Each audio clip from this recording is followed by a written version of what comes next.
تیار ہو جائیے چونکنے کے لیے۔ یہ خبر سامنے آئی ہے کہ ڈنمارک جیسی جگہ جہاں لگاتار مسلمانوں کے خلاف کچھ نہ کچھ پروپیگنڈا ہوتا رہتا ہے، صرف اتنا ہی نہیں، نبی کریم صلی اللہ علیہ وسلم کو بھی کافی برا بلا کہا جاتا ہے وہاں۔ ایسا ماحول جب ہو تو کیا امید کریں گے آپ کہ اسلام وہاں قبول کیا جائے گا یا نہیں؟ لوگ وہاں اسلام میں داخل ہوں گے کہ نہیں؟ السلام علیکم ورحمۃ اللہ وبرکاتہ، اور آپ دیکھ رہے ہیں سنڈے شو الفیہ امین کے ساتھ۔ اینٹی اسلامک ماحول ہے ڈنمارک کا، اور دیکھنے کو ملتا ہے کہ 50 لوگوں نے اسلام کو قبول کیا ہے، اور اس خبر نے ڈنمارک میں سب کو چونکا دیا۔ وہاں کی باقی کمیونٹیز کو ایک بہت بڑا جھٹکا لگا ہے کہ 50 لوگوں نے اسلام کو قبول کیسے کر لیا۔ اسلام میں آنے سے پہلے اور انفیکٹ اسلام میں آنے کے بعد بھی کئی طرح کے چیلنجز آئے ہیں سامنے۔ فیملی ری ایکشنز بہت عجیب تھے، لیکن حیرت کی بات تو یہ ہے کہ آخر ایسی بھی کیا بات رہی ہوگی اسلام کی کہ ان لوگوں نے اسلام کو چنا باقی ریلیجنز کے مقابلے۔ ایسی بھی کیا بات رہی ہوگی؟ کوئی اپنی زندگی بدل دے گا اسلام کے خاطر؟ آج کی اس ویڈیو میں ہم یہ جانیں گے کہ اسلام میں تو وہ آ گئے، لیکن ایسی کیا پریشانی ان سب نے جھیلی ہے اسلام میں آنے کے لیے؟ فیملی نے کیسے ریاکٹ کیا؟ دوست رشتہ داروں نے کیسا سلوک کیا؟ ورکنگ پروفیشنلز لائف پر کیا اثر پڑا ہوگا؟ آج یہ سب جانیں گے، اور یقین مانیے دل تھام کے بیٹھیے، کیونکہ ہمارے ساتھ ذرا سا کچھ ہو جاتا ہے تو ہمارا ایمان تھوڑا سا ڈگمگا جاتا ہے، لیکن یہ سب اپنا ریلیجن چھوڑ کے آئے اسلام کے خاطر اور پکے مسلمان بنے رہے۔ اتنی ساری پریشانیاں آنے کے بعد بھی سب سے پہلے تو آپ یہ ویڈیو دیکھیے جس میں یہ 50 لوگ بیٹھے ہیں، انہوں نے اسلام کو ایکسیپٹ کیا ہے۔ یہ سب بیٹھے ہیں امام کے سامنے، اور یہ ویڈیو بہت تیزی سے وائرل ہو رہی ہے انٹرنیٹ پر۔ اس مدعے پر آج کل کافی ڈیبیٹ بھی ہو رہی ہے۔ یہ ٹاپک کافی چرچا میں ہے آج کل کہ آخر کیا دیکھا ان سب نے اسلام میں جو باقی لوگ نہیں دیکھ پا رہے ہیں۔ یہ کہانی ہے فیتھ کی، ایمان کی، جو کہ زندگی بدل دے گی، اور یہی چیز کئی لوگوں کو انسپائر کرے گی، موٹیویٹ کرے گی۔ امام احمد ایک دن اپنا روزمرہ کا کام کر رہے تھے، جیسے جانماز ٹھیک کر رہے تھے، عصر کی نماز کی تیاری کر رہے تھے، اور اچانک سے وہ دیکھتے ہیں کہ 50 لوگ ایک بڑے گروپ میں انٹر ہو رہے ہیں مسجد میں۔ جب وہ سب لوگ آئے اندر مسجد کے، اور انہوں نے امام احمد سے پوچھا کہ کیا اسلام ہمیں وہ سب کچھ دے گا جو ہم اب تک ڈھونڈ رہے ہیں؟ کیا اسلام ہمیں سارے حقوق دے گا؟ امام احمد نے کچھ وقت لیا سوچنے کا، اور پھر کہا ہاں، اسلام آپ کو صحیح گائیڈنس اور سارے حقوق پرووائڈ کرے گا۔ یہ بات سننے کے بعد ان 50 لوگوں کے گروپ نے کہا ہمیں اسلام قبول کرنا ہے، ہم اسلام میں داخل ہونا چاہتے ہیں۔ امام احمد کافی زیادہ شاکڈ ہو گئے کہ 50 لوگ، وہ بھی ینگ، کافی جوان تھے، وہ اسلام کو ایکسیپٹ کرنا چاہتے ہیں، وہ بھی اس بھری جوانی میں۔ اور یہ جوانی کا جوش دیکھ کے امام اور مسجد میں موجود باقی لوگ کافی زیادہ شاکڈ ہو گئے، اور یہ بات جاننے کے لیے مجبور ہو گئے کہ آخر کیا بات ہے ایسی کہ اتنے لوگ ایک ساتھ اسلام کو قبول کرنا چاہتے ہیں، اور آخر کیوں؟ ایک ایک کر کے سب نے اپنی کہانی بتائی کہ آخر ایسی کیا ہوا، ایسی کیا بات تھی کہ انہوں نے فیصلہ لیا کہ وہ لوگ اسلام میں داخل ہوں گے بغیر کسی کی پرواہ کیے، وہ بھی ڈنمارک جیسے شہر میں۔ ہر ایک کی کہانی کافی الگ تھی، مختلف تھی، لیکن ایک چیز سبھی سٹوریز میں کامن تھی، اور وہ تھی کہ ہر کوئی ڈھونڈ رہا تھا سکون اور زندگی کا مطلب اور مقصد۔ کوئی حقوق چاہتا تھا، کوئی عزت چاہتا تھا، کوئی مقام، کوئی سکون، اور کئی کے کچھ پرسنل ریزنز تھے اسلام میں داخل ہونے کے لیے۔ ایک بات صاف ہے کہ اسلام میں آنے سے پہلے وہ لوگ جو بھی زندگی گزار رہے تھے وہ اس زندگی سے خوش نہیں تھے، کافی پریشان تھے، اور اسلام میں آنے سے پہلے کی زندگی میں کچھ نہ کچھ ادھورا تھا۔ ان 50 لوگوں میں سے 30 لوگ کرسچن تھے اور باقی بچے ہوئے لوگ جوئش تھے۔ کہنے کو تو یہ سب لوگ کرسچن اور جوئش تھے، لیکن پھر بھی وہ کسی بھی ریلیجن کے گاڈ پر یقین نہیں کرتے تھے۔ انفیکٹ کچھ تو ایسے تھے ان میں سے کہ گاڈ پر ہی ان کا یقین نہیں تھا، لیکن اسلام کے بارے میں سن کے، جان کے ان کا یقین اللہ پر ہونے لگ گیا۔ اور کسی بھی گاڈ پر یقین نہ ہونے کی وجہ تھی کہ ان کے جو بڑے بوڑھے تھے وہ کافی ایسی غلطیاں کرتے تھے جس سے انہیں محسوس ہوتا تھا کہ گاڈ یا تو نہیں ہے یا تو پھر کچھ ادھورا ہے، اور اس کے علاوہ اگر کوئی ڈاؤٹ ہوتا تھا تو کوئی بھی پریسٹ یا کوئی بھی ان کا بڑا بوڑھا جواب ہی نہیں دے پاتا تھا۔ اور انہی سب وجہوں سے ان کا بھروسہ اٹھتا چلا گیا اپنے پرانے ریلیجن سے، جو کہ تھا کرسچینٹی اور جیوز۔ ان لوگوں نے بتایا کہ ہمیں کچھ بھی سمجھ نہیں آتا تھا اپنے ریلیجن کے بارے میں، اور جب ہم سوال اٹھاتے تھے اپنے بڑوں سے یا پریسٹ سے تو ہمیں کبھی بھی کوئی بھی سیٹسفائیڈ آنسر ہی نہیں ملا. ہم ہمیشہ کنفیوز رہے اور ہم کبھی کرسچینٹی یا کبھی جوئزم میں آئے، لیکن یہ لگا ہی نہیں ہمیں کہ ہم خوش ہیں. ان میں سے کسی ایک نے بتایا کہ جب ہمیں ہمارے سوالوں کے جواب پریسٹ سے نہیں ملے تو ہم نے اپنی بکس پڑھنا سٹارٹ کر دیا، لیکن تب بھی ہمیں کوئی سیٹسفائنگ آنسر ہی نہیں ملا. کچھ ڈاؤٹ رہے، لیکن جب ہم نے قرآن کو پڑھنا سٹارٹ کیا تو ہمیں ہمارے سارے کویشچنز کے آنسرز ملنے لگے، اور جو بھی کچھ ہمارے ڈاؤٹس تھے وہ بھی کلیئر آؤٹ ہونے لگے.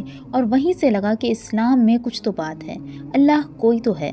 اسلام میں وہ لوگ داخل ہو رہے ہیں تو پوری تیاری کے ساتھ ہو رہے ہیں، ہر چیز کی جانچ پڑتال کر کے آئے ہیں، پوری ریسرچ کری ہے اسلام پر، اور دل مطمئن ہو گیا ہے ان کا، اور تب ہی فیصلہ لیا ہے اسلام میں آنے کا. ایک شخص نے بتایا کہ قرآن پڑھ کے مجھے ایسا لگا کہ میرے جتنے بھی سوال ہیں قرآن مجھے ان سب کے جواب دے رہا ہے. پراپر آنسرز ملے، قرآن میں کلیئر تھا سب کچھ، اور اس کے علاوہ زندگی جینے کا ایک پراپر فریم بھی مجھے ملا. جو بھی کہانیاں قرآن میں ہیں ان کہانیوں سے مجھے لگا کہ یہی سچائی ہے، اور اس بات کا احساس ہوا کہ ہمارے بڑے جو بھی جس طرح کا بھی ریلیجن فالو کر رہے تھے یا پھر کرتے آ رہے تھے وہ ادھورا ہے، انکمپلیٹ ہے، اس میں کچھ نہ کچھ کمی ہے، اور وہ اپنی طرف اٹریکٹ نہیں کر پا رہے. اور دوسری کی طرف اسلام ہے جو کہ کمپلیٹ فیل ہوتا ہے. اسلام میں ہر سوال کا جواب ہے، وہ بھی لاجک کے ساتھ. اس کے علاوہ اسلام زندگی جینے کا مقصد دیتا ہے، سکون دیتا ہے، اور زندگی کو جینا کیسے ہے وہ بھی سکھاتا ہے. اسی طرح ایک ایک کر کے سب نے اپنے ایکسپیرینسز اور سٹوریز شیئر کریں، اور یہ سب سننے کے بعد، جاننے کے بعد یہ لگا کہ یہ سب لوگ بہت دل سے ایکسیپٹ کرنا چاہتے ہیں اسلام کو. وہاں بیٹھی لڑکیوں سے پوچھا امام احمد نے کہ اسلام میں آپ کو حجاب میں رہنا ہوگا، کیا آپ یہ بات جانتی ہیں، اور اس پر آپ کا کیا سوچنا ہے؟ تو اس لڑکی نے جواب دیا، اور وہ جواب بہت ہی خوبصورت تھا. اس لڑکی نے کہا کہ اسلام میں کوئی ایسی بات نہیں ہے جو لوگوں کو نقصان دے. اللہ نے اگر حجاب کا حکم دیا ہے تو وہ فائدے کے لیے ہی ہے انسان کے. مجھے کبھی بھی نہیں لگا کہ دباؤ ہے یہ لڑکیوں پر یا روک ٹوک ہے حجاب کی وجہ سے، بلکہ مجھے تو اس میں عزت نظر آتی ہے کہ اسلام کتنی زیادہ عزت دیتا ہے لڑکیوں کو. یہ سب سن کے امام بہت زیادہ خوش ہو گئے، اور یہ جان کے بہت خوشی ہوئی کہ ینگ لوگ، جو ینگ جنریشن ہے، وہ کافی سمجھدار ہیں، بلائنڈلی کچھ بھی نہیں کر رہے، سب کچھ سوچ سمجھ کے اور پلاننگ کے ساتھ کر رہے ہیں. یہ سب ینگ لوگ سوچ سمجھ کے اسلام میں آنا چاہتے ہیں. اس کے علاوہ ایک شخص نے بتایا کہ وہ قرآن پڑھتا تھا لائبریری میں، اور ایک دن بہت ڈیپلی چلا گیا پڑھتے پڑھتے، تو اس نے سوچا کہ قرآن کو اب گھر لے جاتا ہوں اور قرآن کو گھر پر پڑھتا ہوں. لیکن مسئلہ یہ تھا کہ گھر والوں سے چھپ کے پڑھنا پڑے گا قرآن. ڈم لائٹ میں وہ قرآن چھپ کے پڑھنے لگا اپنے گھر میں، اور اس کے فادر نے دیکھ لیا، اور فادر نے دیکھا تو ان کا ریاکشن کافی برا تھا. گھر کا ماحول کافی زیادہ ٹاکسک ہو گیا تھا. صرف اتنا ہی نہیں، اس کے فادر نے بیلٹ اٹھائی اور مارا اپنی اولاد کو، اور باڈی پر کئی نشان بھی رہ گئے بیلٹ کے. اتنا کچھ ہونے کے بعد، بیلٹ سے پٹنے کے بعد، وہ شخص قرآن اور اسلام سے دور نہیں ہوا، کیونکہ وہ جان گیا تھا کہ قرآن ہی سچائی ہے، اسلام ہی سچ ہے، اور جس گاڈ کی تلاش وہ کرتا آ رہا تھا آج تک، وہ اللہ ہی ہے جو دنیا کو چلا رہا ہے. اللہ ہی ہے اس جہان کا مالک، اور چاہے جو ہو، لیکن قرآن پڑھ کے سکون حاصل ہوتا ہے مجھے. میں جان گیا ہوں کہ یہ سچ ہے، تو چاہے جو بھی ہو میں اسلام پر ہی رہوں گا، اور نہ ہی کسی اور بک نے میرے ڈاؤٹس کو کلیئر کیا ہے آج تک، اور نہ ہی میرا انٹرسٹ اب کسی اور ریلیجن اور بک میں آ رہا ہے آفٹر ریڈنگ قرآن، کیونکہ جو نالج اور ویلیو مجھے قرآن نے دے دی ہے وہ کوئی اور ریلیجن نہیں دے پا رہا ہے. اور اسی بات سے میں سمجھ گیا ہوں کہ قرآن سچا ہے اور زندگی جینے کا صحیح طریقہ ہے. ایک لڑکی نے بتایا کہ یونیورسٹی میں سب اس کا مذاق بناتے تھے کہ اسلام کو قبول کر رہی ہیں یہ تو، لیکن اس لڑکی نے کچھ ریاکٹ نہیں کیا، بلکہ کسی کی بات کا کوئی جواب نہیں دیا. اور اس کی وجہ یہ تھی کہ جب آپ کو علم حاصل ہو جاتا ہے تو آپ صحیح غلط میں فرق سمجھ جاتے ہیں، تو آپ بیوقوف کے منہ نہیں رکھتے. جسے جو سمجھنا ہے وہ سمجھتا رہے. اسلام سچا ہے، اسلام ہی سچائی ہے، یہ بات میں جانتی ہوں، اور یہ میرے لیے اتنا ہی کافی ہے. اور یونیورسٹی میں لوگ کہا کرتے تھے کہ ہم نے اتنا کچھ کہہ دیا لیکن پھر بھی اس نے پلٹ کے کوئی جواب نہیں دیا ہے، اور نہ ہی کوئی ریاکشن دیا ہے جیسے باقی لوگ کرتے ہیں. اور یہ بیہیویئر کئی لوگوں کو پسند آیا، اور انہوں نے انسپریشن لی اس لڑکی سے، اور جانا کہ وہ اتنا زیادہ کام ڈاؤن کیسے ہو گئی ہے. جب سامنے آئی بات کہ یہ سب اسلام کی وجہ سے ہو رہا ہے تو یونیورسٹی کی باقی اسٹوڈنٹس بھی کافی انٹرسٹڈ ہونے لگ گئے اسلام کو جاننے کے لیے، اور باقی اسٹوڈنٹس قرآن کو پڑھنے لگے اور سمجھنے لگے، اور ریئلائز کیا انہوں نے کہ قرآن کی ٹیچنگس بہت اچھی ہیں ہر میٹر میں، اور یہ نوٹس کیا گیا کہ جو بھی ان کے ڈاؤٹس تھے ان کے آنسرز آیتوں میں تھے، اور اسی وجہ سے اور بھی زیادہ لوگ ڈیپلی قرآن کو پڑھنے لگے۔ انہی سب وجہوں سے نہ ہی وہ کرسچینٹی کو فالو کر رہے تھے اور نہ ہی جوئڈزم کو، اور جب ان 50 ینگ لوگوں نے بتایا کہ ہمیں اسلام قبول کرنا ہے تو فیملیز کے بہت ہی روڈ بیہیویئر دیکھنے کو ملے، اور جیسے کہ میڈیا، ٹی وی، فلموں کے ذریعے ہم جانتے ہیں کہ اسلام کو سمجھا جاتا ہے ٹیررسٹ بننے کی تیاری کرنا، ویسے ہی ان کے پیرنٹس نے بھی کہا کہ اسلام کو ایکسیپٹ کر کے کیا کرو گے؟ لیکن افسوس کی بات تو یہ ہے کہ ان کے ماں باپ اسلام کی سچائی نہیں جانتے تھے۔ اتنا کچھ ہونے کے بعد بھی ان لوگوں کے فیصلے نہیں بدلے اور بے پرواہ ہو کر کیا ایکسیپٹ اسلام، کیونکہ وہ یہ جانتے تھے اور سمجھتے تھے کہ ان کی فیملیز سچائی کو نہیں جانتی ہیں اسلام کی، تو جب وہ سچائی جانتے ہی نہیں ہیں تو وہ اسلام کو، اس کی خوبصورتی کو کیسے سمجھ سکتے ہیں؟ اور صرف اتنا ہی نہیں، اسلام قبول کرنے کے بعد ان سب میں ہمت پیدا ہوئی فیملیز کو فیس کرنے کی، دنیا کو، سوسائٹی کو فیس کرنے کی۔ انفیکٹ کئی پیرنٹس نے تو یہ بھی کہا کہ اگر تم اسلام میں آئے تو میں تمہیں ڈس اون کر دوں گا، جو کچھ میں نے تمہیں دیا ہے میں تم سے سب کچھ لے لوں گا اور گھر سے، وراثت سے بھی نکال دوں گا۔ اور اتنا کچھ فیملی سے سننے کے بعد بھی ان لوگوں نے سوچا کہ چاہے جو ہو، اللہ کافی ہے ہمارے لیے۔ اور یہ سب سننے کے بعد امام احمد نے کہا، اللہ آپ سبھی کے ساتھ ہے، جو لوگ اسلام کا راستہ چنتے ہیں وہ لوگ کبھی بھی رسوا نہیں ہو سکتے، نہ ہی دنیا میں اور نہ ہی آخرت میں۔ ایک نے کہا کہ ہمارے گھر والوں نے ہمیں ڈرایا دھمکایا اور انہیں لگا کہ ایسا کرنے سے ہم واپس اپنے پرانے ریلیجن میں آ جائیں گے ڈر کے، لیکن جب ہمارا یقین ہی نہیں رہا اس ریلیجن میں تو کیسے ہم لوٹتے۔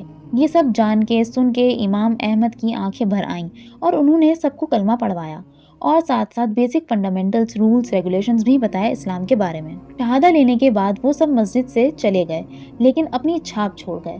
سب نے نوٹس کیا، کئی اور لوگ بھی انسپائر ہوئے ان لوگوں سے۔ اس کے علاوہ ان کی ویڈیوز زبردست طریقے سے وائرل ہوئی ہیں انٹرنیٹ پر اور کافی اٹینشن گریب کیا ہے دنیا بھر سے، لیکن ہر طرف سے تعریف نہیں ملی۔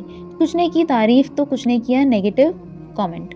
کرسچنز اور جیوز نے آواز اٹھائی کہ جو لوگ ریورٹ ہوئے ہیں ان سب کو بھڑکایا گیا ہے ہمارے ریلیجن کو چھوڑنے کے لیے، لیکن سچائی تو وہی جانتا ہے جس نے پڑھا ہے اور سمجھا ہے قرآن کو۔ سب دوست، رشتہ دار، یونیورسٹی میں لوگ، کلاس میٹس، سب ان سب سے دور ہو گئے، لیکن انہوں نے ہمت نہیں ہاری اور اپنی زندگی میں آگے بڑھتے گئے، کیونکہ ان کا ایٹیٹیوڈ کافی زیادہ پازیٹیو تھا۔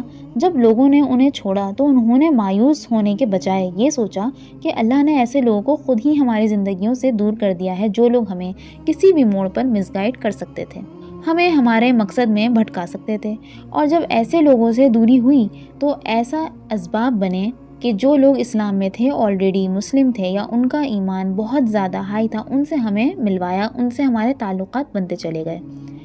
اور جتنے بھی لڑکیوں نے اسلام کو ایکسیپٹ کیا تھا وہ سب اب حجاب پہننے لگی ہیں، اور جتنے لڑکوں نے اسلام کو ایکسیپٹ کیا تھا وہ داڑھی رکھنے لگے ہیں۔ اس کے علاوہ اور بھی پریکٹس سٹارٹ کر دی انہوں نے اسلام کی۔ اس کے علاوہ ان 50 میں سے 4 لوگ ایسے بھی تھے جو چاہتے ہیں کہ قرآن کو وہ میمورائز کریں، قرآن کو یاد کریں، قرآن کو حفظ کریں تاکہ اور زیادہ ڈیپلی سمجھ سکیں وہ اسلام کے بارے میں اور اسلام کو جان سکیں۔ یہ تو تھی ڈنمارک کی بات، لیکن کیا آپ جانتے ہیں کہ صرف ڈنمارک ہی نہیں بلکہ سعودی اور دبئی سے بھی کئی لاکھ لوگ داخل ہو رہے ہیں اسلام میں، اور اسلام میں داخل ہونے کی وجہ جب آپ جانیں گے تو حیران رہ جائیں گے۔ دل تھام کے دیکھیے گا یہ ویڈیو۔